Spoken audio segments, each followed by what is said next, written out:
Chapter 2 focuses on the earliest river valley civilization located in the Fertile Crescent, which is known as Mesopatamia, the land between the rivers. Rivers being referred to are the Tigris and the Euphrates. Civilizations, picking back off what we talked in the last chapter, is a phenomenon of how societies are identified and developed, and they follow a trend of urbanization. With the development of farming, we see a growth in population because food's more abundant, which leads to these highly populated centers of farming existence, these emergence of villages that turn into towns and turn into cities. Since there's enough food for everybody, not everyone needs to farm because it is now easier to acquire food. So people can then get involved in other economic tasks such as metallurgy, pottery, textiles, other types of merchant activities. So we see a specialization in labor begin to form. Since everybody's no longer doing the same thing, we start to see the emergence of social classes, people who have acquired more or less wealth because of the different tasks that they do, and people are stuck in those social groups that they're now aligned to. In order to keep organization and order and harmony within these cities and they remain productive, we see the emergence of governments, politics, also to help create large public works, and the government is responsible for controlling the military, which is organized to protect these cities and villages from outside threats who want to take what they have developed here, or to maintain order from internal division and fights within the city itself. As more and more people begin to live in these areas, we start to see higher culture form, arts, the development of religion to appease deities, to make sure life and existence is pleasant and bountiful. And we see the creation of communication, written language, for record-keeping purposes and for trying to leave oral history or written history of recent and past events.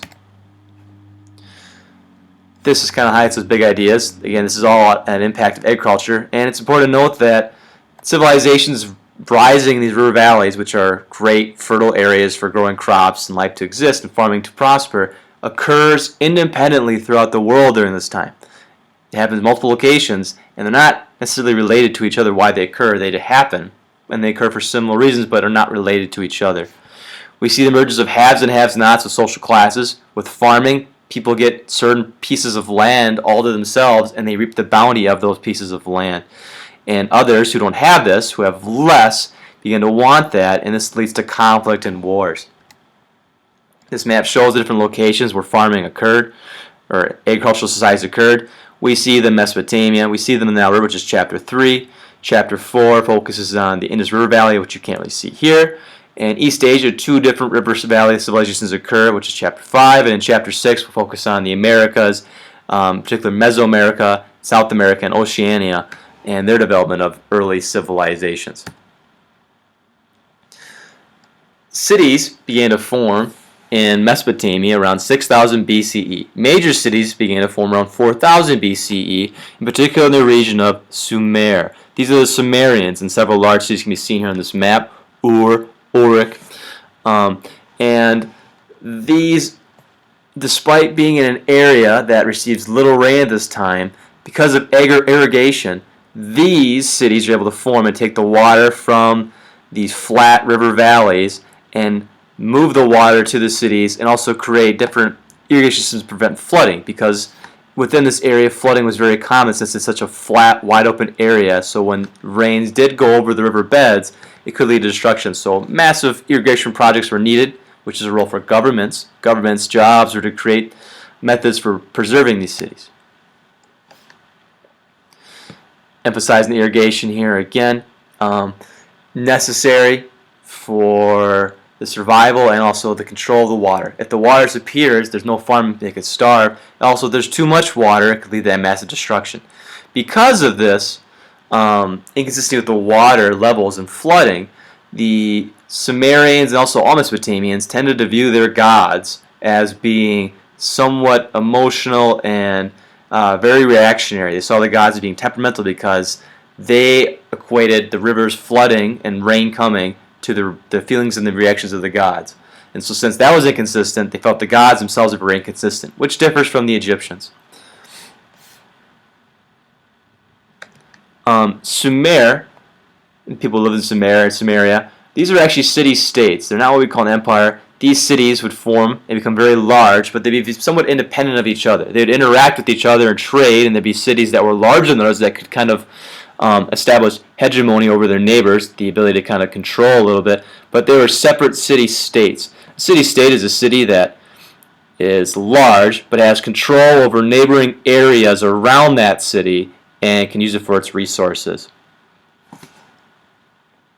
As these cities begin to rise, foreigners migrate to the area, and we see the arrival of Semitic migrants. Semites are people who speak a certain type of language. Semitic language is what it's known as, and because of the dialects and the tones and the words used, the pronunciation, it is deemed Semitic language.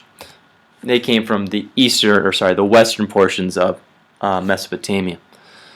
More information on the city-states. Ur was a major one, as well as Uruk. Within these city-states, we see the creation of we see the irrigation, so we see rerouted rivers for farming purposes, and we see governments being formed within each city-state that had separate laws for each city-state. So depending on what city you lived in, you followed different rules. The largest city-states, such as Ur, Uruk, and Nineveh, created ziggurats, which is an early form of monumental architecture. These were large, massive buildings that were created to allow priests the ability to worship their deities, and this is important because, again, you wanted to appease the deities, make them happy, so they would send you good weather and profitable conditions. Here is a archaeological site of an early ziggurat that was dug up in the early 1900s. So you can see very large, not as large as pyramids, but the earliest forms of monumental architecture. Sumer begins to decline as it runs into conflict with neighboring groups, and as other neighboring city-states achieve more power and begin conquering, start creating what we know as empires. Empires are different than city-states because they are a political body that conquers its neighbors and then assimilates those pieces into their government structure. So rather than having an area such as Samaria that had multiple fraction city-states, if we had a Sumerian empire, you'd have one city that's the capital, the center, that then goes and conquers all of its neighbors to acquire its resources and profits. Typically with empires, you see heavy taxation systems. The benefit of conquering your neighbors, you can then tax your neighbors for their goods, become even more wealthy. This is also difficult because in empires, people don't necessarily like being forced to join an empire and forced to pay taxes, and the threat of revolt is always a present thing. The founder of what we consider empires, the first ever emperor, is a guy named Sargon, and he is the leader of the Akkadian Empire, which is our first empire in history. Sargon was not actually a royal leader, he was a priest who was part of a ziggurat, and he acquired much popularity and used his popularity to create an army, which he then used to conquer the city that he was from, and also a rival city next door called Kish. Once he acquired the city, he then assimilated into his Akkadian Empire and then continued to conquer more and more regions. Like I said earlier, people necessarily like being part of an empire because of heavy taxation policies. So there's rebellion, and our next empire is formed, which is the Babylonians. Babylonians, very similar to the political processes of the Akkadian Empire, but just larger and later. Their capital is in Babylon, and they are noted because of during their reign, they created what was our first ever codified law, which is Hammurabi's Law Code, which we'll talk about in a second. In this legal system, Hammurabi, an early Babylonian emperor, established a written law that he then posted within different city centers. This is actually a dug-up form or version of Hammurabi's Law, and it practiced something known as lex talionis. This is Latin for an eye, meaning a lot of these laws, if you stole somebody's goods, they could then cut your hands off. Or like if you hurt somebody, they could then hurt you back. So it's this idea of eye for eye punishment. These laws reflected social status. People who are of the same social classes would receive equal punishment, lex talionis. And if someone else in a lower class offended someone from a wealthier class, the punishment was much harsher. We also see in these laws that the punishment for women was also harsher, which shows an early indication of patriarchal societies that were dominated by men and run by men. An example of us knowing this is that one of the laws in Hammurabi's code was that if there was adultery committed, a woman cheated on her husband, that woman would then be killed or thrown into a river in a bag, or bound and thrown in a river. Whereas if a husband cheated on his wife, they had to pay a fine to the wife, and the wife could then receive divorce. We see different levels of this. This is a distinguishing feature of Babylonian Empire. Also good to point out that it was a very centralized government that created a bureaucracy. Bureaucracies are political organizations, people who are part of the government, who are of elevated status and who run the government together. Babylonian Empire eventually fell to a group of people known as the Hittites, which we'll talk about in our next PowerPoint. And then the Hittites were then defeated by the Assyrians, which were a very militaristic group of people who created the largest empire within Mesopotamia. And they used iron metallurgy and wheeled vehicles and chariots to dominate their rivals and control the area.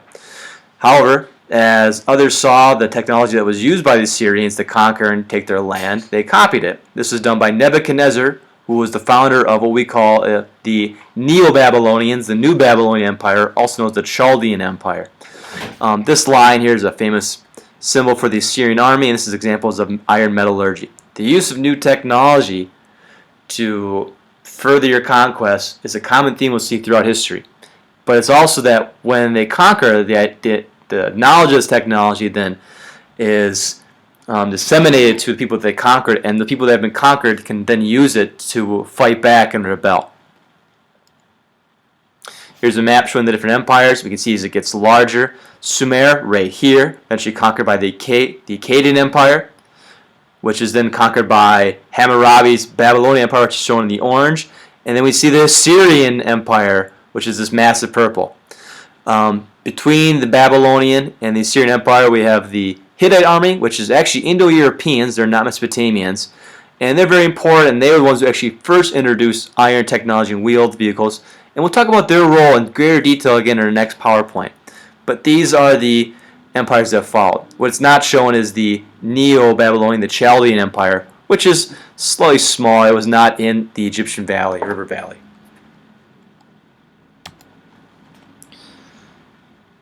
More focused on technological weapons used by Mesopotamians for conquering and for fighting. Inside these civilizations, we see the emergence of different social classes. There's the ruling class. So originally, in Sumer and in the Akkadian Empire, we had people who were appointed because they were picked by their citizens and their people who lived with them because they were already showing the ability to be great leaders. However, over time, this became a hereditary trait, meaning it was passed on from generation to generation, that if you were part of the ruling class, you stayed in the ruling class.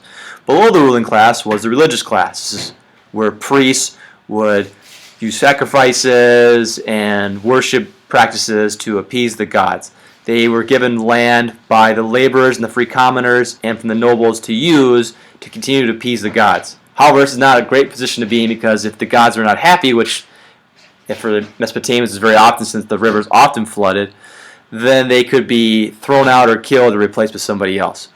Below them, making up the bulk of this population, was the free commoners. These are our farmers and our merchants who were living in these urban societies. And then there were slaves. Slaves are prisoners of wars, criminals who were convicted of committing crimes, and debtors, people who could not pay their debts and taxes in these empires, so they were forced to pay off their debts by serving the government. We see again a patriarchal society, meaning a society dominated by men, and this is shown in the Lex Talionis practices within Hammurabi's law, or codified laws, and just in the double standards that's shown between men and women. We also see the beginning of veiling of women in Mesopotamian society. This is done because in order to preserve and prove that a man's offspring were his own, because again it's very important in patriarchal society to show that the relationship to the male is there, women would hide themselves in public so there'd be no temptation for them to go and commit sexual affairs with others. Again, a very condescending way to look at women. We see the development of writing during this time period, which is used for record keeping. This is in cuneiform, which is wedge shape, which it stands for, taking a reed as a wedge and using it to create symbols, pictographs, and ideographs. Eventually, it started off with these symbols representing things. So you have a picture of a fish that meant a fish, and then it turned into them representing phonic and phonetic things, such as you'd see an image that represented a sound that you would make. This eventually declines, replaced by Greek writing. These are the different uses for writing. And early literature would be seen in the epics of Gilgamesh and other